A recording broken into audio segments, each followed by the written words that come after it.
tout début du printemps se caractérise par une explosion de la végétation. Alors on a la récompense de nos plantations automnales avec les narcisses, les tulipes, les jacinthes et autres bulbes très précoces, mais on a aussi une énorme levée de plantes sauvages qu'on appelle anciennement les mauvaises herbes. Aujourd'hui, il paraît qu'il ne faut plus le dire.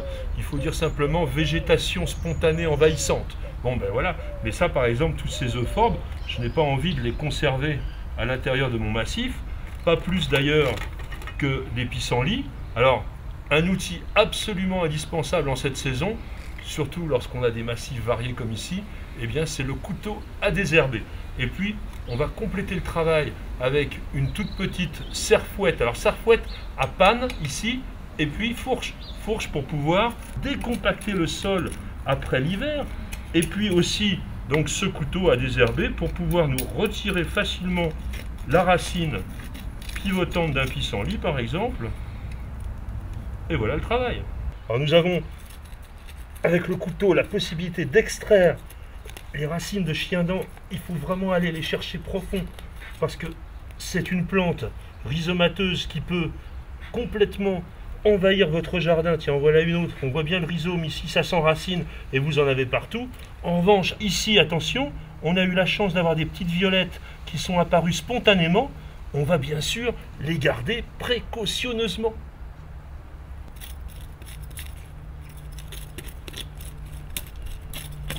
Avec les premiers rayons du soleil de printemps, les plantes sortent de leur dormance hivernale et se mettent vraiment à pousser à une vitesse incroyable, mais également toute la mauvaise végétation. Alors le travail du jardinier en ce moment, un balai pour tout nettoyer et un sécateur pour éliminer tout ce qui n'a pas bien passé l'hiver. Allez, on y va, au boulot.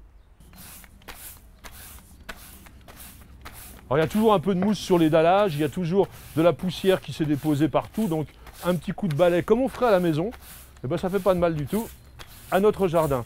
Et puis on va bien sûr ramasser les dernières feuilles mortes parce qu'il ne faudrait pas qu'elles servent d'abri à des parasites pendant cette saison. Ça serait vraiment trop dommage d'abîmer nos plantes par un petit peu de négligence.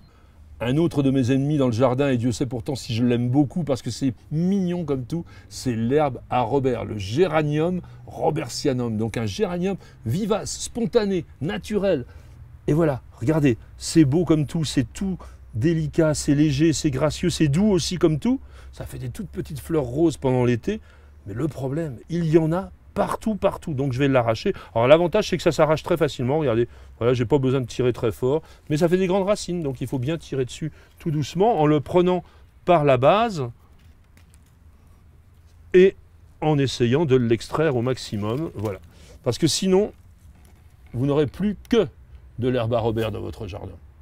Après l'herbe à Robert, nous avons aussi une autre plante ornementale qui devient extrêmement envahissante dans ce jardin. C'est tout simplement les repousses de l'érable sycomore, la Cerre pseudoplatanus, alors qui vont faire des très grandes racines si vous ne les éliminez pas tout de suite. Alors voilà, on voit déjà cette racine pivotante qui va plonger très profondément dans le sol. Et si vous ne l'éliminez pas rapidement, notamment quand vous êtes dans un ensemble de pétales d'ardoise comme ici, eh bien ça sera une totale galère.